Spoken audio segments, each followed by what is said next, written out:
जय राधे कृष्णा दोस्तों, मैं हूं डॉक्टर शिवराज सिंह। स्वागत है आपका मेरे चैनल हिस्ट्री विद सिंह में। आशा है दोस्तों आप लोग अच्छे से होंगे।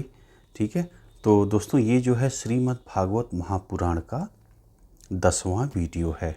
अगर आप नए आए हैं तो भाई शुरू से आप जो है देखिए, है ना। मैंने प्लेलिस्ट बनाया हुआ है, प्लेलिस्ट में जा कर के श्रीमद् भागवत महापुराण का पहले से स्टार्ट करके देखिए, है ना। तो और ज़्यादा आपको समझ में भी आएगा और मज़ा भी आएगा। तो पिछले वीडियो में दोस्तों आप लोगों ने सुना कि भाई जो पांडव थे वह स्वर्ग चले गए। ठीक है, उसके बाद जो परीक्षित थे, युधिष्ठिर ने परीक्षित को हस्तिनापुर का राज्य सौंप दिया और जो पांडव थे, द्रौपदी, सभी जो है स्वर्ग चले गए, है ना। तो ये पिछले वीडियो में आपने सुना था। अब आ जाइए, तो अब देखिए भाई जो है परीक्षित अपना राजकाज संभाल रहे हैं। बहुत ही तेजस्वी पांडव पुत्र हैं ही, पूरा जो है उनके समान ही पूरा जैसे पांडवों के समय में था वर्चस्व, उनके पूर्वजों के समय में था, वैसे ही वर्चस्व जो है परीक्षित ने अपना बना के रखा है ना। अब इनका जो है जो शादी होती है वह है महाराज उत्तर, है ना। तो इनके मामा थे उत्तर, है ना, उनकी पुत्री ज्ञानवती के साथ जो है इनका विवाह होता है। इनकी पत्नी का नाम क्या था? ज्ञानवती। ठीक है, इनसे इनका विवाह होता है और जिससे इनको जो है जन्मेजय नाम था पुत्र का, और भी जो है माने कुल मिलाकर जन्मेजय को मिलाकर 4 पुत्र परीक्षित को होते हैं, है ना। उसके बाद इन्होंने जो है कृपाचार्य को अपना गुरु बनाया है और गंगा तट पर 3 अश्वमेध यज्ञ इन्होंने किया और देवता भाई बहुत खुश हुए। वो इस यज्ञ जब इन्होंने कराया तो उसके बाद देवताओं ने प्रकट होकर के जो बलि इन्होंने दिया है उसको स्वीकार करते हैं। और जो आए थे भाई, जो ऋषि मुनि थे, जो ब्राह्मण थे, उन्होंने उनको जो है भारी मात्रा में सेवा सत्कार किया और दान दक्षिणा जो है उनको दिया, जो लोग अश्वमेध यज्ञ में शामिल हुए थे। ठीक है, उसके बाद फिर जो है अब ये दिग्विजय पर निकल गए हैं और जो है अब ये निकलते हैं उत्तर, पूर्व, पश्चिम, उत्तर, दक्षिण विजय करते चले जाते हैं और समुद्र के तट तक जाते हैं। और वहाँ पे जैसे भाद्रशव, केतुमाल, इस तरह की जो है शासक थे, उन पे भी उस देश पर भी इन्होंने अपना वर्चस्व दिखाया, जीता, है ना। उसके बाद जो है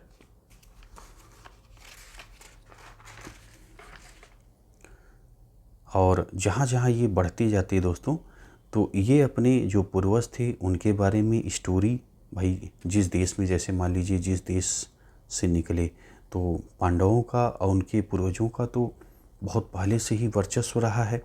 महाभारत में आपने देखा है ना। तो भाई उसमें आपने देखा कि कैसे उनके पहले जो धृतराष्ट्र थे, पांडु थे, है ना, और भी जो भीष्म पितामह के से, और पीछे आप चले जाइए तो जो भी शासक रहे हैं उनका भाई एक धमक थी और ताकतवर थे। और भगवान कृष्ण भाई क्यों इनके सारथी बने थे पांडवों के? क्योंकि उनकी ऐसी भाई थी ना, एक तो ये देवताओं के पुत्र थे, है ना। आपने महाभारत में भी देखा कि कैसे इंद्र के पुत्र थे अर्जुन, ऐसे कर्ण भी आप देखिए सूर्य के पुत्र थे, है ना। तो इस तरह जो है देवताओं के पुत्र थे और ये लोग जो पांडव थे वो बहुत मतलब धार्मिक व्यक्ति थे, है ना। इसीलिए भगवान ने इनका साथ दिया है, क्योंकि ये धर्म के हमेशा पक्ष में रहते थे। तो धर्म जिधर है उधर भगवान है, तो भगवान ने भी इनका साथ दिया। आपने देखा कि हर जगह भगवान कृष्ण ने इनकी रक्षा की है। और महाभारत का जब युद्ध स्टार्ट हो रहा था तब जो है अर्जुन के सारथी बने हैं, है ना। तो जब भगवान ही सारथी हैं तो दुनिया में कौन सी रुकावट आ सकती है, कौन रोक पाएगा, है ना। तो भगवान को जो है हमेशा याद करते रहिए, अच्छे कर्म करते रहिए, मेहनत से आप जो बिजनेस कर रहे हैं या पढ़ाई कर रहे हैं पूरी ताकत से करते रहिए। जब आप भगवान का ध्यान करते रहेंगे तो मृत्यु का भय खत्म रहेगा। भाई भगवान आपके साथ हमेशा हैं, है ना। इहलोक परलोक की कोई चिंता ही नहीं है ना। और भगवान के भक्त जो हैं, जो शुद्ध भक्त हैं, वो भगवान के पास वैकुंठ लोक में जाना ही है। आवागमन की मुक्ति सब कोई दिक्कत नहीं है। तो अपना जैसे समय मिले भगवान का भक्ति करिए, पूजा करिए, है ना। और उसके बाद अपना जो मेहनत कर रहे हैं अपना मेहनत करिए। आप बिजनेसमैन हैं बिजनेस करिए, आप पढ़ाई कर रहे हैं आप पढ़ाई करिए। तो आप देखेंगे कि जब आप भक्ति को शामिल कर लेंगे अपनी दिनचर्या में, आप सभी काम करिए। ऐसा नहीं है कि बस केवल आप सब दुनियादारी छोड़ करके आप जो है केवल भक्ति में लग जाइए, ऐसा नहीं है। आप छोड़िए, आप जो है भक्ति भी करिए, आप अपनी अगर पढ़ाई कर रहे हैं तो पढ़ाई भी करिए, बिजनेस भी करिए, है ना। सेवा सत्कार भी करिए अगर मिलता है, अगर हो सके तो भूखों को भोजन, जो भूखे लोग हैं उनको भोजन भी कराइए, अगर आपके पास धन है ना। जो भी हो सके आप वृक्ष लगाइए, है ना। आपके पास देखेंगे जब ये सब और एक्टिविटी आप करेंगे ना, तो आपको एक जो है अलग सा आपको जैसे एक ऊर्जा मिलेगी, आपको पावर मिलेगा। आपका जो जीवन बस ये है एक के पीछे दौड़ रहे हैं ना, और टाइम टेबल बना लीजिए कि भाई हमें इतना पढ़ना है, इतना हमें सामाजिक कार्य करने हैं, इतना धर्म करना है, इतना शरीर के लिए एक्सरसाइज करना है ना। तो जैसे शरीर को भोजन चाहिए होता है, वैसे आत्मा का भोजन भी क्या है, भगवान की भक्ति, है ना। और जैसे योग करिए आप, योग से शरीर स्वस्थ रहेगा, दिमाग आपका एकदम एकाग्र होगा, शांत होगा। जो भी आप काम कर रहे हैं उसमें जो है पूरी ताकत से आप समर्पित हो पाएंगे। और जिस काम में पूरा ताकत लग गया तो भैया वो सफलता उसकी तो रखी हुई है ना। तो ये सब दिनचर्या अपनी आप बनाइए।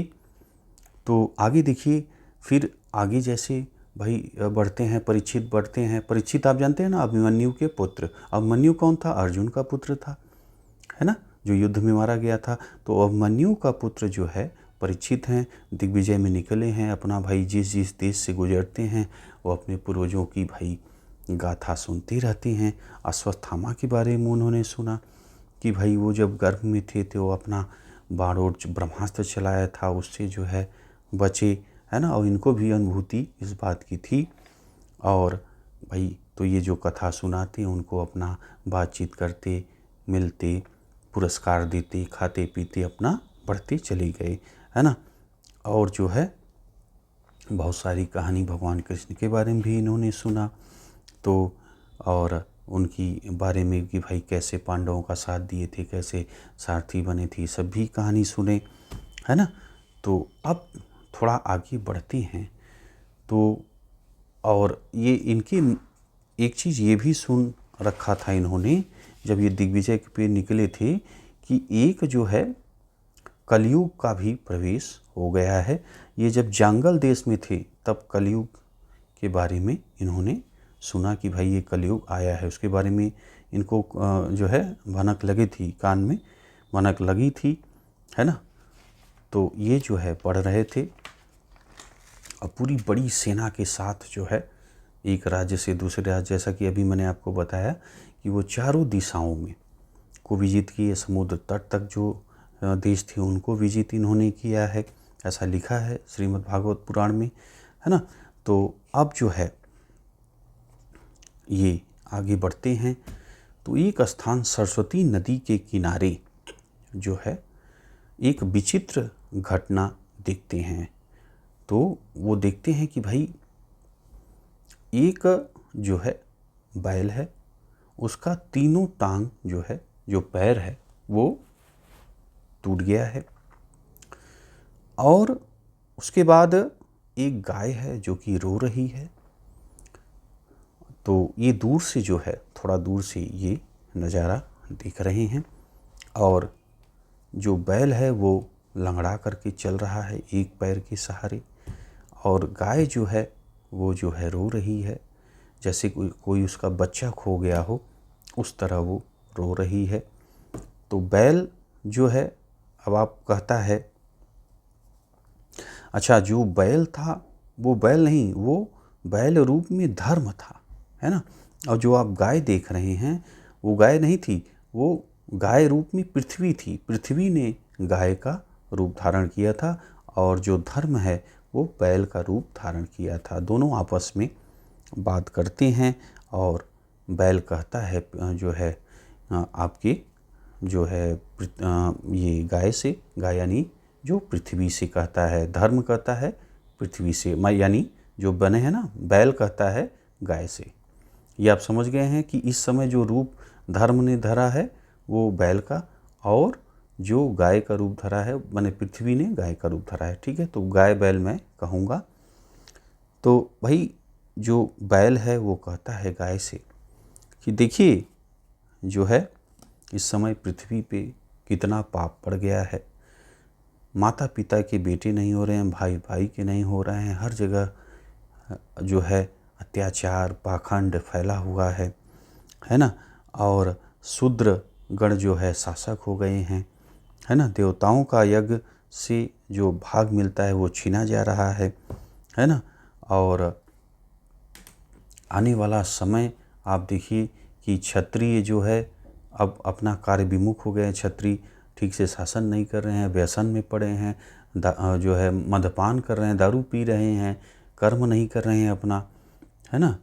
और जो है लोगों को जो शक्तिशाली हैं कमज़ोरों को सता रहे हैं, वेद वाक्य जो जानने वाले हैं वो ब्राह्मण दुराचारी हो गए हैं, उत्तम ब्राह्मण की जो है ये जो श्रेष्ठ ब्राह्मण है वो भी राजा की गुलामी कर रहे हैं।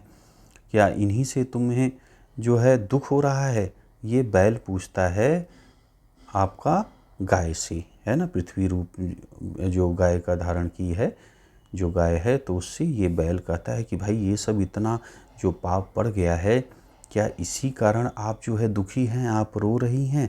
बैल पूछता है गाय से, है ना। और देखिए आगे क्या होता है, कलयुग की चपेट में क्षत्रिय अपने कार्य से विमुख हो जाएंगे, वासनाएं पूर्ण हो, ये तो मैंने आपको बता दिया है। और पृथ्वी से जो है आपका जो जैसे इसके पहले, अच्छा ये कलयुग प्रवेश कब किया है? जब भगवान कृष्ण ने धरती को छोड़ा है ना, तभी जो है ये कलयुग आया है, प्रवेश किया है। और नहीं तो जब भगवान थे तो उन्होंने पूरी जो सृष्टि का बोझ था उसे ख़त्म कर दिया था। हर जगह जो है एक धार्मिक माहौल छाया हुआ था, सभी लोग सुखी थे। आपने देखा कि जब भगवान थे युधिष्ठिर के समय में, जब प्रजा थी मनचाहा जब चाहती थी तब बारिश होता था, है ना। ये पिछले वीडियो में आपने जाना था। तो अब देखिए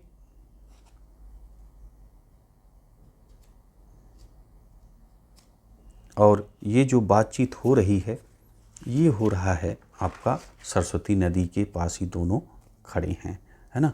तो अब देखिए अब ये दोनों बात ही कर रहे थे, तभी एक जो है शूद्र शासक जो है, ऐसा लिखा है, शूद्र शासक आता है और पैर से दोनों को मारने लगता है। जो बैल था और गाय था दोनों को वो पैर से मारने लगता है। अब जो है परीक्षित दूर थे, देखते हैं तो बड़ी गुस्सा आती है उनको कि यार ये गाय को मार रहा है, बैल को मार रहा है पैर से, ये कौन कसाई है। तो जो है गुस्से में उसके पास नज़दीक आते हैं और जो है गरजते हैं कि तुम हो कौन, और तलवार निकालते हैं उसको मारने के लिए। जो राजा बना हुआ था, ढोंगी राजा था, वो कलयुग था और राजा का रूप धारण किया था। तो अब जो है उसको मारने के लिए तलवार निकालते हैं। तो अब भाई कलयुग जब ये देखता है तो डर के मारे कांपने लगता है, हाथ जोड़ के खड़ा हो जाता है, अरे प्रभु दया करिए जो है ना। और पैर पे गिर जाता है। तो जब वो गिर जाता है तो भाई अब जो पांडव के ये वंशज थे, भाई दया आप जानते हैं कि भाई इनके खून में था, तो उन्हें दया आ गई और उन्होंने कलयुग को बोला ठीक है तुम जो है ये क्यों पाप कर रहे थे ऐसा कब। तो उसने भाई बताया कि मैं कलयुग हूँ, ये सब है। तो फिर परीक्षित ने कहा कि तुरंत जो है मेरा राज्य छोड़ो, भागो यहाँ से। ये परीक्षित ने कहा कलयुग से, ठीक है तुम मेरे राज्य से तुरंत चले जाओ, कलयुग से कहते हैं।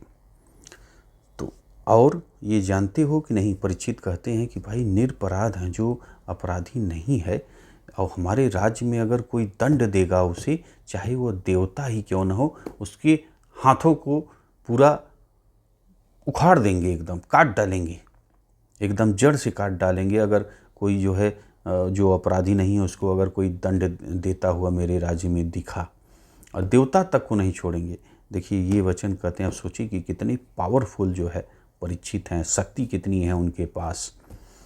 तो ये जब इस तरह कहते हैं और जो है थर थर काँपने लगता है, और कहते हैं कि भाई तुरंत तुम जो है मेरे राज्य से भागो, यहाँ से निकलो हमारे राज्य से। परीक्षित कहते हैं कलयुग को। अब भाई कलयुग हाथ जोड़े खड़ा हो जाता है कि भगवान आप जो है, आप अगर मुझे निकाल देंगे, है ना, अगर निकाल देंगे तो मैं जाऊंगा कहाँ, आप बताइए, मैं कहाँ जाऊंगा? क्योंकि आप हर जगह, आपका ही तो राज्य है, हर जगह आपका राज्य है, बताइए मैं कहाँ जाऊंगा? तो अब भाई परीक्षित जो है सोचने लगते हैं यार, और कहता है कि कलयुग भाई अगर मैं कहीं भी जाऊंगा तो आप ही धनुष बाण लिए दिखेंगे। ऐसी कोई जगह ही नहीं है जहाँ की आपका राज्य ना हो, आपका राज ना हो। फिर विचार करते हैं जो है आपकी परीक्षित की, यार इसको जगह कहाँ दी जाए, कहाँ भेजा जाए। तो कहते हैं अच्छा चलो मैं तुम्हें स्थान देता हूँ, उधर चले जाओ। तो बोलते हैं जो है कि ठीक है, तुम्हें जो है मैं स्थान देता हूँ।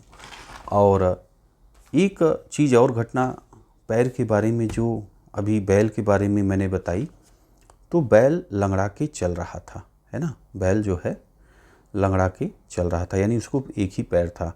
तो 3 पैर जो टूटे थे वो कौन कौन से थे, और कौन उसके 4 पैर कौन कौन से हैं बैल के, यानी जो धर्म के 4 पैर कौन कौन से हैं, ये भी आप समझ लीजिए। फिर आगे हम बताते हैं कि कहाँ उसको किन किन स्थान पे कलयुग को स्थान देते हैं परीक्षित। तो देखिए जो पैर एक ही पैर से बैल चल रहा था, लंगड़ा के चल रहा था, तो एक पैर बचा था, 3 टूट गए थे। जो अधर्म था, जो कलयुग के कारण उसका जो है वो उसके 3 पैर टूट गए थे। तो 4 पैर कौन कौन से हैं, देखिए जैसे तप, शौच, दया, सत्य, ये 4 पैर थे बैल के धर्म के। तो 3 जो है तोड़ दिए थे, तप, शौच, दया, ये जो है अधर्म के जो अंश हैं, समय, संग, मद, इन्होंने जो है 3 पैर तोड़ दिए थे, है ना। अब केवल सत्य रूपी पैर बचा हुआ था बैल का, ठीक है। तो अब जो है क्या होता है,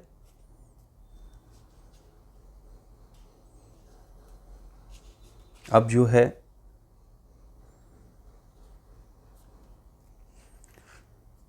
तो अब देखिए स्थान मांगता है वो कलयुग कि भाई कोई तो स्थान दीजिए, हम कहाँ रहेंगे बताइए, आप जो स्थान दे देंगे हम वहाँ पे रहेंगे, और उसी तरह रहेंगे, आपके अनुशासन में रहेंगे, जैसा आप कहेंगे मैं उसी तरह जो है रहूँगा, आप स्थान बस दे दीजिए मुझे। अच्छा, तो परीक्षित ने सोचा यार चलो इसको कोई स्थान दे ही देते हैं। तो 4 स्थान जो है परीक्षित उनको देते हैं, कलयुग को देते हैं, भाई तू जा यहाँ पे रह, ठीक है, यहाँ रह, अगर यहाँ रहेगा तो मैं कोई दिक्कत नहीं है, तू रह, मैं कोई तुझको कुछ नहीं कहूँगा। और कलयुग ने भी कहा ठीक है। तो ये 4 स्थान जो है कलयुग को देते हैं। जुआ है पहला स्थान, ठीक है। अब देखिए ये यहाँ इस वीडियो में आपको धर्म ही नहीं मिलेगा, सीखने को भी बहुत कुछ मिलेगा। अब देखिए स्थान कौन सा दिए हैं, जुआ, जहाँ पे दारू पी जाती है वो स्थान, वैश्यालय जहाँ पे वेश्याएँ होती हैं, और प्राणियों का जहाँ पे हत्या होता है, ये 4 स्थान जो है जो कलयुग है उसको दे दिए।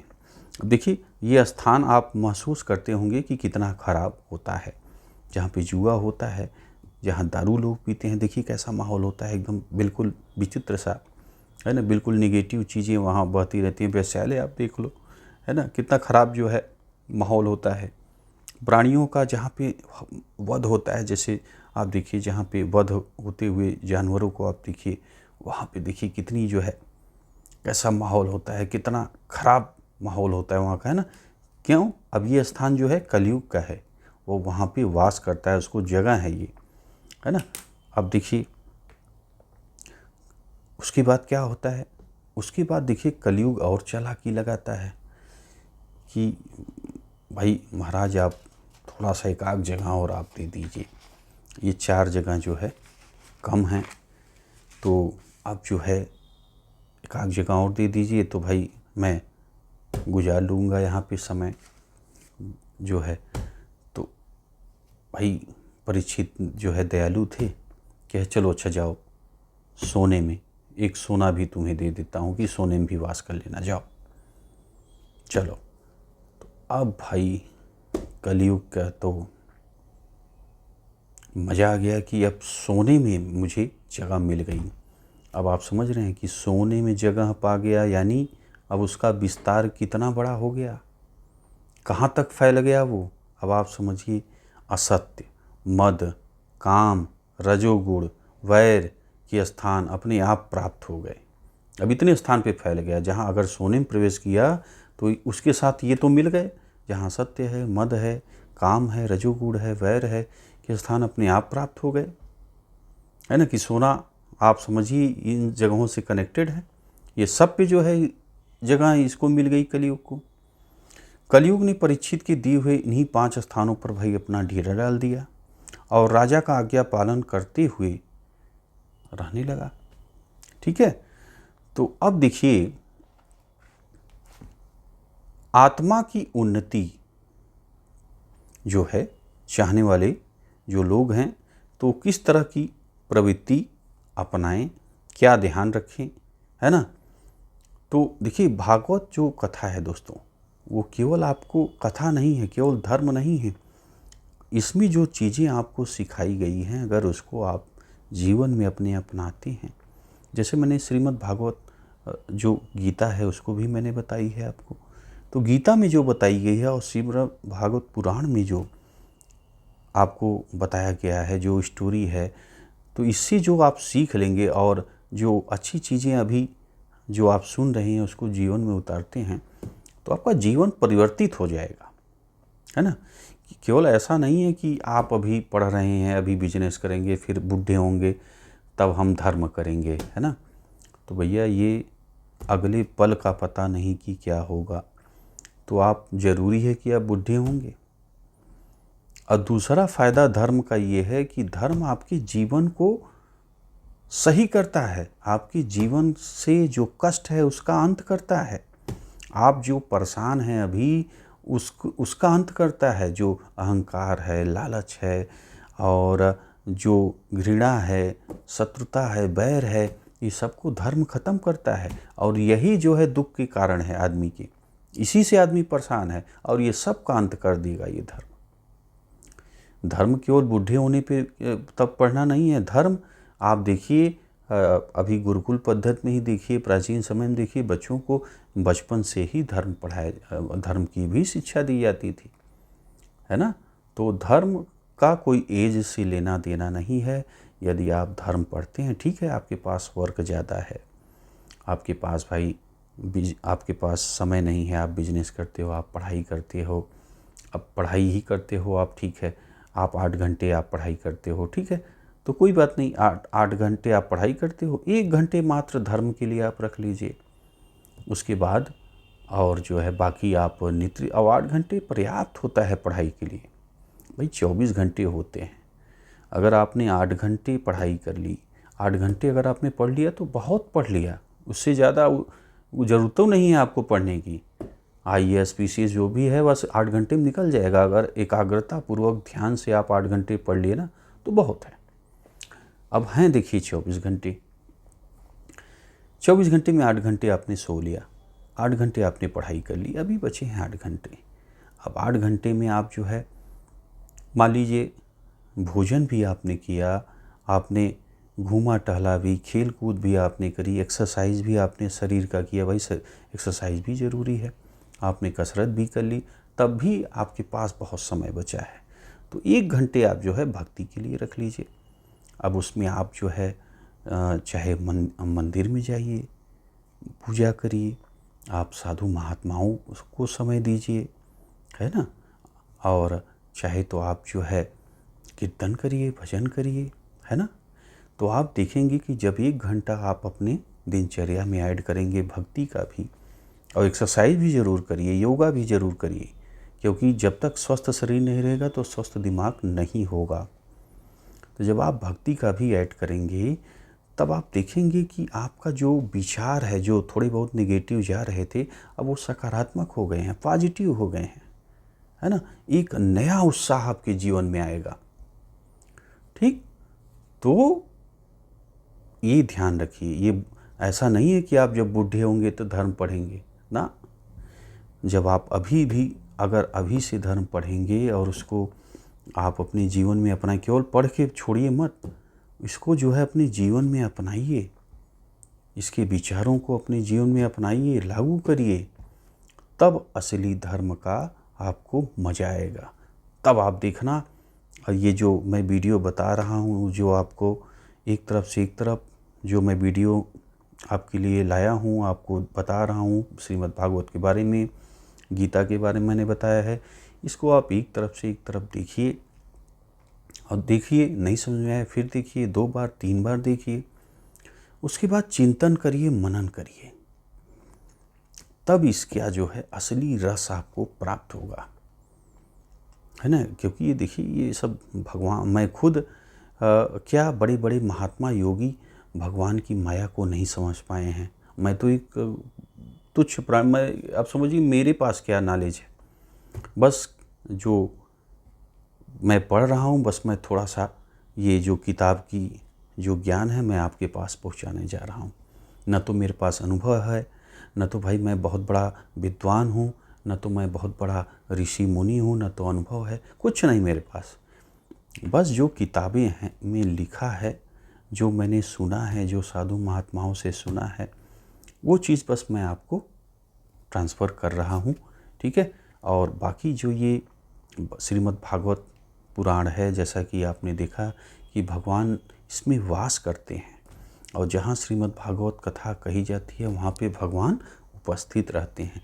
तो एक बहुत बड़ा, अगर जैसा कि लिखा है, ये आपकी स्टोरी जो लिखी है, अगर ऐसा है तो एक बहुत बड़ी चीज़ है ना। तो एक बहुत बड़ी चीज़ है, जहाँ पे श्रीमद् भागवत पुराण हो रहा है वहाँ पे भगवान उपस्थित रहते हैं।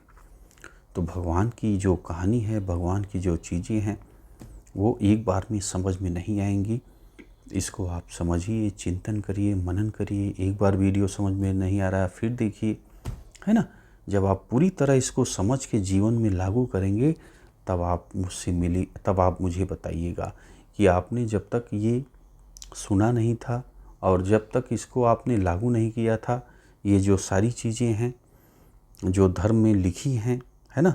आप जैसे देखिए, आत्मा की उन्नति चाहने वाले इन कार्यों जो है, ये जो कार्य, अगर आप आत्मा की उन्नति चाहते हैं तो ये इस कार्यों को कभी ना करें, इसको कभी इसमें न जाएं, है ना। तो कौन कौन से कार्य हैं, जैसे देखिए, झूठ है, मद है ना, और काम, वैर, है ना, जैसे किसी से शत्रुता लेना, विरोध लेना, है ना, विरोध करना, उसका राग, भाई किसी के प्रति अति जो है आप प्रेम और लगाव लगाए बैठे हैं, दारू आप पी रहे हैं, वैश्यागमन कर रहे हैं, द्यूत जो है जुआ खेल रहे हैं।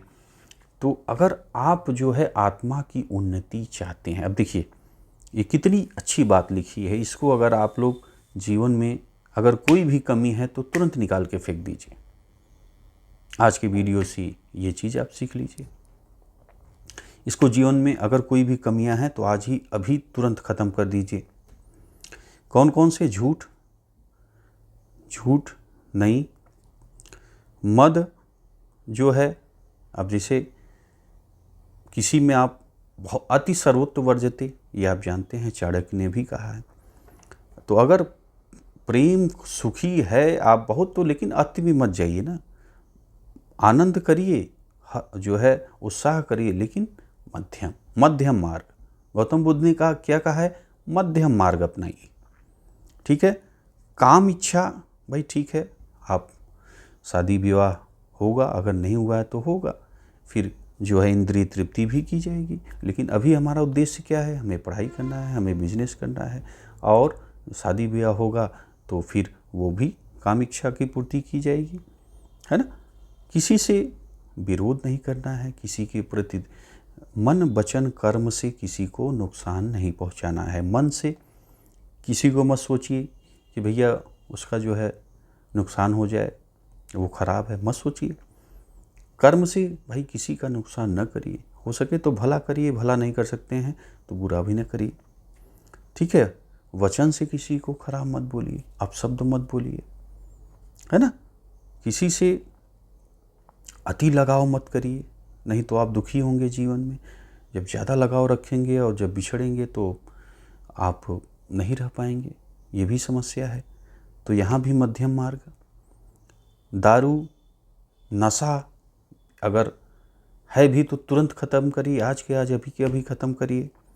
वेश्यागमन नहीं करना चाहिए, जुआ जो है ये सब कभी नहीं खेलना चाहिए, है ना। तो भाई आजकल तो आप देखिए कि ये मोबाइल में भी आ गया है, जुआ चल रहा है एक प्रकार का, है ना। तो ये गलत चीज़ है, ये सब तुरंत जो है अपने जीवन से हटाइए। तो भाई ये हो गया, अगर ये सारी चीज़ें आप जो है ज़िंदगी में नहीं रखेंगे तो आत्मा की आपकी उन्नति होती रहेगी, है ना। तो ये हो गया। अब भाई आपने देखा स्टोरी अपनी चल रही थी कि परीक्षित ने कलयुग को स्थान दे दिया। कलयुग ने भी हाथ जोड़ के कहा कि भाई प्रभु ठीक है, अब जो स्थान दिए हैं वहीं मैं बैठा रहूँगा 5वें स्थान पे, और आपके अनुशासन में रह के काम करूँगा, ठीक है। तो अब जो है भाई परीक्षित भी जो बैल का बोलते हैं, ठीक है, अब आप लोग जो बैल का पैर टूटा हुआ था, है ना, जो गाय रो रही थी, उसको सांत्वना देते हैं, ढाट सा बंधवा देते हैं कि देखो भाई अब इसको जो है मैंने स्थान दे दिया है, कलयुग को हड़का भी दिया है, अब आप लोगों को परेशान नहीं करेगा। और जो 3 पैर उसके टूटे हुए थे आपके बैल के, ठीक है, तब शौच जो दया, ये 3 पैर टूटा हुआ था बैल का, वो जोड़ देते हैं। जो खराब हो गया था, जो नष्ट हो गया था, उसको जो 3 पैर थे ना, तप शौच और दया, ये तीनों तोड़ दिया था, जो प्रभाव था कलयुग का। तो उसको जो है ये वापस से परीक्षित जोड़ देते हैं बैल के पैर को, ठीक है। और भाई गाय को भी डांट सा बनाते हैं कि भाई देखो अब कलयुग को मैंने निपटा दिया है, अब उसको स्थान दे दिया है, अब आपके पास नहीं आएगा परेशान करने के लिए, आप एकदम जो है आराम से रिलैक्स हो जाइए, ठीक है। अब ये आपको परेशान नहीं करेगा, ठीक है। अब ये जो है सब कुछ दोनों को डांट सा बधा करके अपना आराम से समझा करके बुझा करके दोनों को, पृथ्वी को, धर्म को, और उसके पैर भी जोड़ दिए, धर्म भी मस्त हो गया, गाय भी मस्त हो गई, पृथ्वी भी खुश हो गई। और उसके बाद फिर राजा परीक्षित वापस अपने आ जाते हैं हस्तिनापुर में, और वहाँ जो है से अपना शासन करने में व्यस्त हो जाते हैं, ठीक है। तो अब भाई उनका जो शासन कर रहे हैं, उनका जो है तेज वो पूरे चारों दिशाओं में फैल रहा है, पूरा जो है जैसे पांडवों के समय में भाई हस्तिनापुर का प्रभाव था, वैसे ही प्रभाव परीक्षित के समय में है, और कोई कमी उसमें नहीं आई है। तो यानी जैसे पूर्वजों से चला रहा था जो है पांडव के वंश का प्रभाव, वैसे ही परीक्षित के समय में भी बना हुआ है, ठीक है। और फिर जो है तो इस तरह जो है अपना शासन करते हुए परीक्षित समय व्यतीत करते हैं, ठीक। तो भाई बस आज का वीडियो इसी पे समाप्त करेंगे, क्योंकि इससे ज़्यादा करने पे वीडियो ज़्यादा बड़ा हो जाएगा, है ना, आप लोग ऊब जाओगे। तो भाई आज का वीडियो दोस्तों कैसा लगा कमेंट में बताइएगा, है ना। अच्छा लगा है तो यार लाइक करिएगा, शेयर करिएगा, ठीक है। लाइक करने में आप लोग कंजूसी करते हैं तो लाइक ज़रूर करिएगा। आप लोग लाइक करोगे ना तो एक मुझे भी उत्साह आएगा कि यार आप लोग लाइक कर रहे हो, प्यारे प्यारे कमेंट आप करिए, तब तो मज़ा आएगा यार वीडियो बनाने में, है ना। अब ऐसे आप लोग देख के छोड़ दोगे तो कैसे उत्साह, मुझे भी तो उत्साह आना चाहिए, है ना। तो जल्दी से लाइक करिए, कमेंट करिए प्यारे प्यारे, मैं इंतज़ार कर रहा हूँ। मिलते हैं आपसे अगली वीडियो में। वीडियो आपने देखा इसके लिए आपका बहुत बहुत धन्यवाद। जय राधे कृष्णा।